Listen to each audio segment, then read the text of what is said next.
কৃষক কৃষি তার উন্নয়ন সব নিয়ে আমাদের এই আয়োজন। বাংলার কৃষি, বাংলার কৃষি, বাংলার কৃষি। ফলবে ফসল ভরবে গোলা আরো বেশি বেশি। বাংলার কৃষি, বাংলার কৃষি, বাংলার কৃষি, বাংলার কৃষি, বাংলার কৃষি। দর্শক, বাংলার কৃষি অনুষ্ঠান থেকে আপনাদের সবাইকে শুভেচ্ছা। কৃষি তথ্য, প্রযুক্তি, পরামর্শ এই সব নিয়ে আমাদের প্রতিদিনের কৃষি বিষয়ক অনুষ্ঠান বাংলার কৃষি।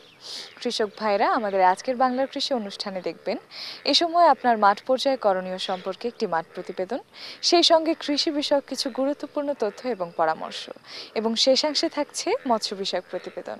শুরুতেই মাঠ প্রতিবেদন।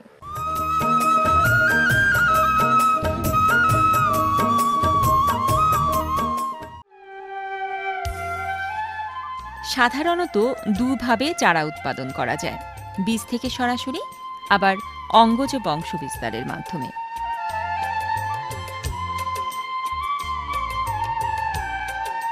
অঙ্গজ বংশ বিস্তার আবার বিভিন্ন রকমের। এর মধ্যে ইদানিংকালে গ্রাফটিং বেশ উপযোগী, সহজ ও সরল বলে এটি সবার পছন্দ। সবচেয়ে বড় কথা, এই পদ্ধতিতে সফলতার হার বেশি। নার্সারিতে গ্রাফটিং পদ্ধতি ইদানিং বেশ জনপ্রিয়তা পাচ্ছে। কোনো বিশেষ জাতের মাতৃগুণাগুণ ঠিক রেখে বংশবৃদ্ধি করতে চাইলে এই পদ্ধতিতে গ্রাফটিং বেশ উপযোগী।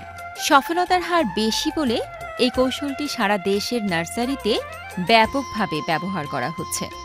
নার্সারির পরিচর্যা আর যত্ন আত্তির সাথে গ্রাফটিং একটি সমন্বিত চলমান পদ্ধতি। নার্সারির লাভজনক কার্যক্রমের মধ্যে গ্রাফটিং একটি লাভজনক কৌশল। আমরা পারিবারিকভাবেও এই কৌশলটি অবলম্বন করে নিজেরা লাভবান হতে পারি, যা দেশের ফল ভাণ্ডার সমৃদ্ধ করতে বিশেষ অবদান রাখবে।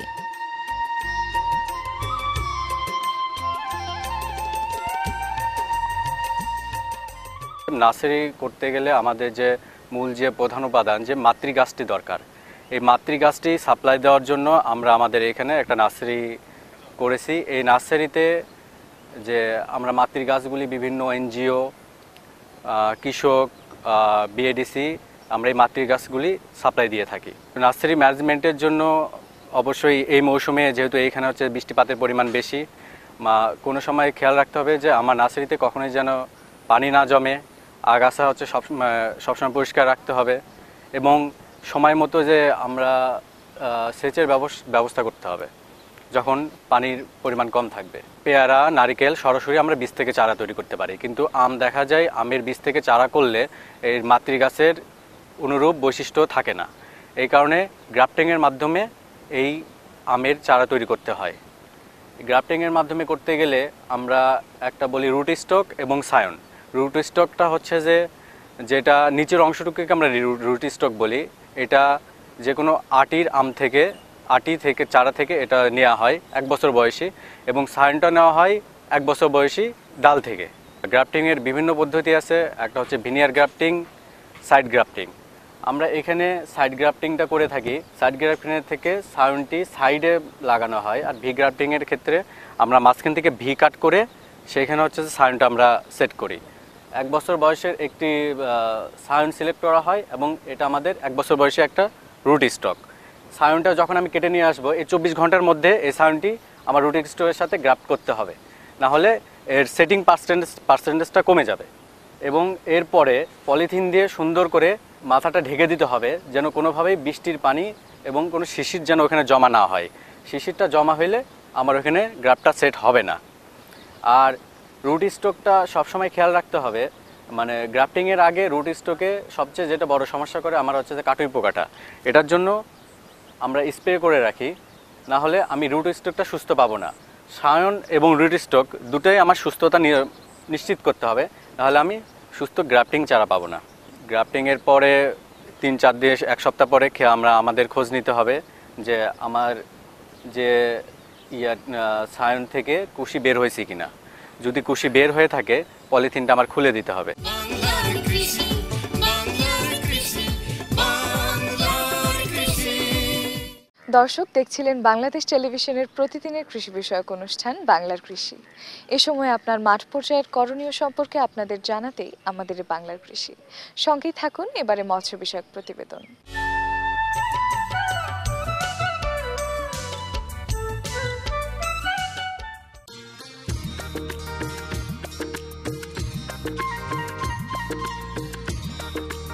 মুক্তা জীবন্ত ঝিনুকের দেহের ভেতরে জৈবিক প্রক্রিয়ায় তৈরি এক ধরনের রত্ন।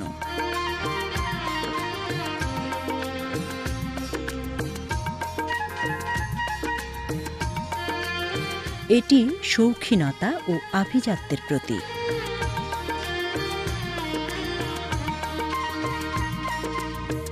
বাইরের কোনো বস্তু ঝিনুকের দেহের নরম মাংসে আটকে গেলে ঝিনুক তার আঘাত থেকে বাঁচার জন্য চারিদিকে এক ধরনের লালা নিঃসরণ করতে থাকে, যা ক্রমান্বয়ে জমাট বেঁধে মুক্তায় পরিণত হয়।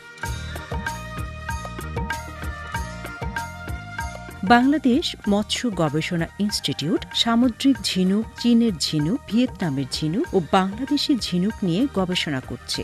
ঝিনুকের ম্যান্টল টিস্যুতে বাইরের উপাদান ঢুকিয়ে দিয়ে মুক্তা উৎপাদনে প্রলুব্ধ করা হয়। নিউক্লিয়াসবিহীন মুক্তা তৈরি করতে এক ঝিনুকের ম্যান্টল টিস্যু অন্য ঝিনুকের ম্যান্টলে দ্রুত ঢুকিয়ে দেয়া হয়। নিউক্লিয়াসযুক্ত মুক্তা তৈরি করতে ম্যান্টল টিস্যুর সাথে একটু নিউক্লিয়াসও ঢুকিয়ে দেয়া হয়। 1 থেকে 2 বছর বয়সের ঝিনুক নিয়ে তার ম্যান্টল টিস্যুর কিনার থেকে টিস্যু সংগ্রহ করে অন্য উপযুক্ত ঝিনুকের পেছন দিকের ম্যান্টলের বাহিরের প্রান্তে টিস্যু প্রতিস্থাপন করা হয়। ঝিনুকের ম্যান্টলে উল্লম্বভাবে একটি গর্ত করে হুক ও নিডলের সাহায্যে এক টুকরো ম্যান্টল টিস্যু নিয়ে ওই গর্তে স্থাপন করতে হবে। এছাড়াও ইমেজকে ঝিনুকের দেহে প্রতিস্থাপন করে ইমেজ মুক্তা তৈরি করা যায়।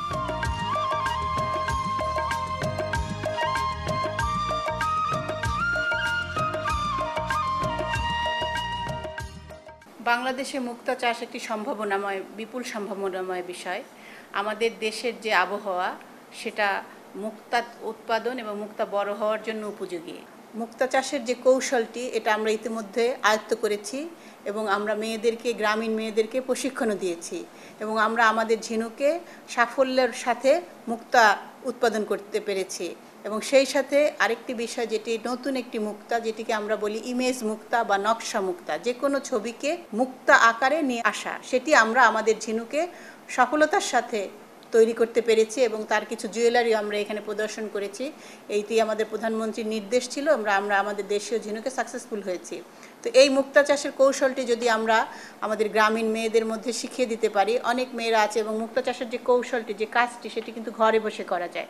সুতরাং তারা ঘরে বসে পর্দার মধ্যে ঘরের সংসারের কাজের পাশাপাশি তারা মুক্তা চাষে যদি করে তাহলে তারা বাড়তি আয় করতে পারবে এবং সেক্ষেত্রে তারা পরিবারে অবদান রাখতে পারবে এবং নারীর যে ক্ষমতায়ন আমরা যেটি চাচ্ছি সেটি মুক্তা চাষের মাধ্যমে সম্ভব হবে বলে আমার বিশ্বাস। ঝিনুককে নেট ব্যাগে রেখে নাইলনের দড়ি টানিয়ে তার সাথে 1 থেকে 1.5 ফুট গভীরে ঝুলিয়ে দেয়া হয়। মাছের সাথে পুকুরে মুক্তা চাষ করা যায়। বাংলাদেশে প্রচুর পুকুর, দিঘি, খালবিল, হাওর বাওর ও নদীনালা আছে যা মাছের সাথে মুক্তা চাষের জন্য উপযুক্ত। যেমন কর্মসংস্থান হবে, তেমনি আয়ও বাড়বে।